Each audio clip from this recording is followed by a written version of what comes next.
네, 정치권이 세월호 특별법 출구를 찾지 못하고 있습니다. 세월호 특별법을 둘러싼 여야 대치 정국이 장기화 조짐을 보이면서 이를 지켜보는 민심도 싸늘하게 식고 있습니다. 네, 여론의 정석 지난주 여론의 민심 짚어보겠습니다. 오늘 이 시간도 이택수 리얼미터 대표, 배종찬 리서치앤리서치 본부장과 함께하겠습니다. 네. 두 분 어서 오세요. 네, 안녕하세요. 자, 먼저 대통령 지지도를 먼저 살펴보도록 하겠습니다. 매주 살펴보고 있는데요. 네. 대통령 지지도가 어떻게 나왔습니까? 네, 박근혜 대통령 지지율이 2주 연속 50%대를 유지했습니다. 51.8%의 긍정평가가 있었고요. 41.6%의 부정평가가 있었습니다.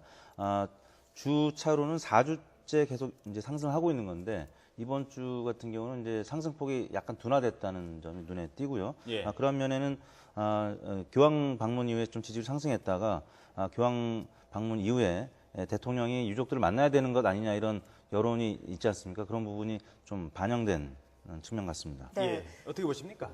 네, 대통령 지지도를 보면은 리얼미터의 조사의 경우에는 약 10여 %포인트 경정평가가 앞서고 있지만 그럼에도 불구하고 부정평가가 40대 초반으로 상당히 역대 대통령과 비교하더라도 높은 편이거든요. 예. 네. 그렇다면 이렇게 부정평가가 여전히 높은 비율을 차지하고 있는 것은 그만큼 국정이 원활하게 이루어지지 않는다라고 하는 부정평가 이유도 분명히 있습니다. 가장 많은 부정평가 이유는 인사 문제는 어느 정도 이제는 일단락 됐지만 네. 지금 현재 대통령 부정평가의 가장 많은 어떤 비중은 바로 이 소통이 좀 미흡하다. 그리고 세월호 사고가 좀 더 명확하고 신속하게 매듭지어지지 않는다라고 하는 부분이거든요. 그렇기 네. 때문에 앞으로 당분간은 대통령의 긍정평가의 상승폭도 상당히 줄겠지만 부정평가도 떨어지지 않고 정체된 채로 어느 정도 지속 유지될 것으로 보여집니다. 네, 예. 배 본부장님 말씀하신 대로 지금 청와대는 대통령이 개입할 문제가 아니다라면서 세월호법과 이 거리를 두고 있는 상황인데 박 대통령의 지지율에 어떤 영향 미칠까요? 박근혜 대통령이 교황과는 좀 다른 입장이죠. 네. 사실 유가족들을 힐링해주는 그런 역할을 떠나서 또 대안까지 마련해줘야 되는. 그래서 과거에 여야 그 3자회담 있을 때도 만남 자체의 의미를 두는 차원에서 만났는데 실제 아무 소득 없이 끝났기 때문에 지지율이 또 많이 떨어졌었거든요. 네. 그런 부분 청와대에서는 굉장히 우려하고 있는 것 같고요. 일단 배 본부장님 말씀하신 것처럼 지금 부정평가가 계속 40%대 아래로 떨어지질 못하고 있습니다. 긍정평가가 올라가는 만큼 원래 부정평가도 좀 하락해야 되는데 그런 측면을 고려한다면 당내에서도 지금 재협상 주장하는 의원들도 지금 등장한 만큼 조금 전향적인 자세도 검토해볼 필요는 있겠다라는 생각이 듭니다. 네. 대통령 지지율을 볼 때 이 지난해입니다. 정확하게 1년 전의 경우에도 지금의 상황과 너무 비슷합니다. 이 바로 국정감사 관련해서 여러 가지 정쟁적 갈등이 있을 경우 네, 네. 그리고 바로 지난해 연말입니다. 이 철도 파업과 관련해서 사회적 갈등이 있을 경우 대통령의 지지율은 영향을 받을 수밖에 없거든요. 그렇다면 이 세월호 사고는 그 어떤 무엇보다도 큰 우리 사회적 갈등이라고 할 수 있습니다. 지금 현재 나타나고 있는 바로 이 모습인데요. 그렇다면 이 대통령의 영향력을 어떻게 행사하느냐는 매우 중요한데 직접 만나는 방법도 있을 수 있었고 유가족의 의견을 충분히 반영하는 방법도 있을 텐데 지금 대통령의 부정평가가 상대적으로 높은 편이고 그 큰 이유가 세월호 사고의 수습이 미흡하다면 적어도 대통령의 조정자로서의 역할은 필요해 보인다는 것이 여론의 대체적인 반영입니다. 예. 네. 일부에서는 이제 만나지 못한다면 뭔가 발언을 통해서 또 얘기를 해줘야 되지 않겠느냐, 외면할 수는 없지 않겠느냐라는 얘기가 나오면서 오늘 이제 수석비서관회의가 열리지 않습니까? 네. 이때 좀 언급이 있지 않을까 이런 얘기도 있던데 어떻게 보십니까? 그렇습니다. 오늘 그 수석비서관 회의에서는 언급이 있을 가능성도 있는데요. 일단은 당에 새누리당의 이 역할을 줬기 때문에 당의 그 뭔가 조치를 좀 기대하고 있는 것 같고요. 네. 일단 이제 문제는 그 대통령 지지율은 지금 조금 상승을 했습니다만 지난주 같은 경우는 그 전주에 비해서 새정치연합 지지율도 좀 빠진 상황이었었는데 새누리당 지지층도 좀 많이 빠졌습니다. 지금 예. 3%포인트가량 빠졌고 네. 그러면서 무당파층이 좀 증가를 했습니다. 그러니까 정치적인 이런 사안에 대해서 이 여야가 합의를 했음에도 불구하고 계속 또 번복할 수밖에 없는 상황이 계속 연출이 되면서 지금 여야 모두 지금 지지율이 빠지고 있는데요. 박근혜 대통령 오늘 그 대수비 회의 때 이 언급을 할지 물론 이제 그런 기대가 있습니다만 그렇게 가능성이 또 높아 보이진 않는데요. 일단 예. 오늘 상황 봐야 될 것 같습니다. 네, 알겠습니다. 알겠습니다. 자, 다음은 여야 통합 대선 주자 지지율도 계속 살펴보도록 하겠습니다. 네, 박원순 시장이 2주 연속 1위를 차지했습니다. 이택수 대표님 좀 네. 정리를 해주시죠. 그래프 보시면 다 아시겠지만 김무성 대표를 제외하고는 다 답보 내지 하락 상태입니다. 방금 언급했던 것처럼 여야 지금 지지율 자체가 다 안 좋기 때문에 다만 이제 김무성 대표는 지난주에 그 아이스버킷이라는 네. 장면을 얼음을 끼얹는, 네, 끼얹으면서 루게릭 환자를 돕기 위한. 그런 부분에서 조금 좀 보도량이 많았었고요. 네. 그 외에 다른 인사들은 지금 답보 내지 하락 상태를 보이고 있습니다. 네. 예, 이 조사는 리얼미터에서 2,500명을 대상으로 조사를 했고요. 플러스 마이너스 95% 신뢰 수준의 2.0%였습니다. 네. 그 그래픽 한번 더 표준- 주시죠. 제가 잘 모르겠습니다. 네, 신뢰 수준 95% 수준의 플러스 마이너스 2.0%입니다. 0% 포인트고요. 자, 대선 주자 지지율에 좀 큰 변화는 없는 것 같아요. 아직은.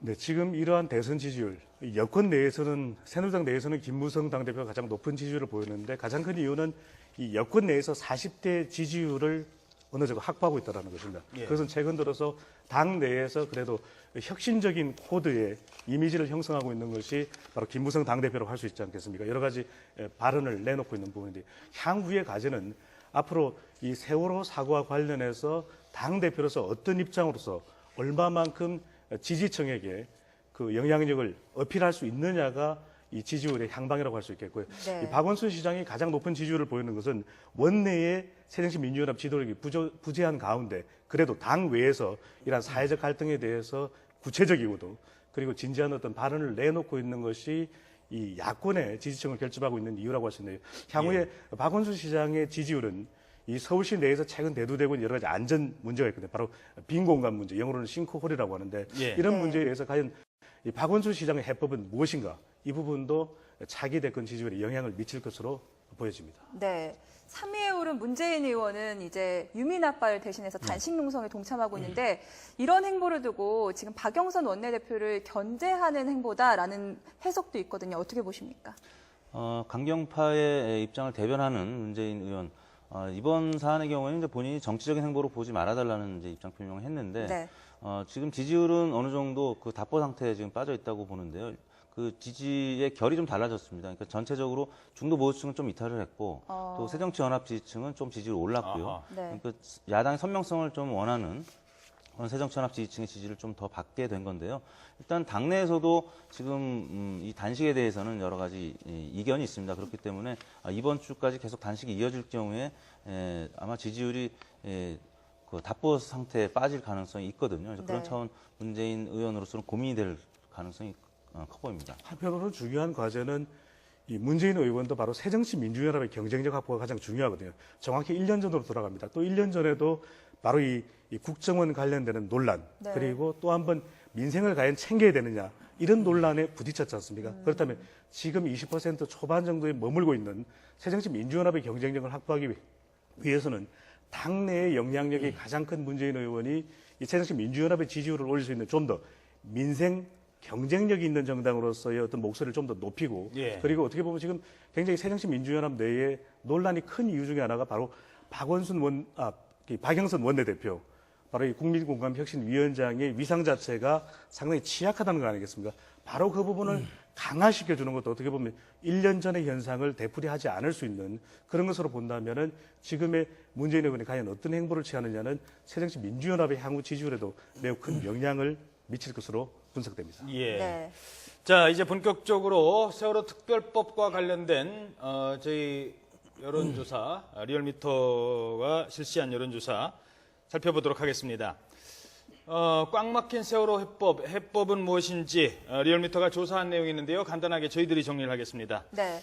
세월호 특별법 어떻게 처리해야 하나라는 질문에는요.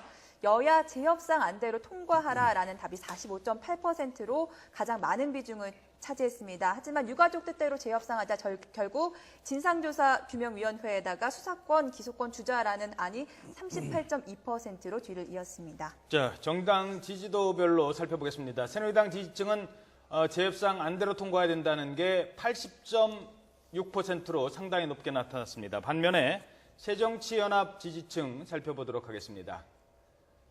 새정치연합 지지층은 재협상 안대로 통과해야 된다는 게 7.5%에 불과했고요. 유가족 뜻대로 해야 된다는 게 64.1%로 나왔습니다. 네, 다음 연령별로 살펴보겠습니다.